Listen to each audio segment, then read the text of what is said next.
काँग्रेस प्रदेशाध्यक्ष नाना पटोलेंना मला सांगितलं पाहिजे की सरकार नालायक अजिबात नाही।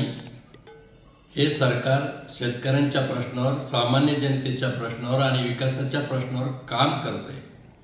नालायक आहे तर विरोधी पक्ष नालायकाच्या भूमिकेत काम करतोय।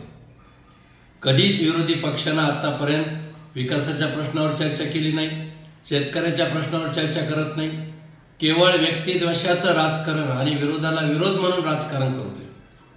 राहिला प्रश्न तुम्ही म्हणता की खंडणी वसुलीचा, मला पटोलेंना विचारायचं की तुम्ही विधानसभेचे सभापती असताना या राज्याचे गृहमंत्री 100 कोटीच्या खंडणी वसुलीमध्ये जेलमध्ये गेलेले।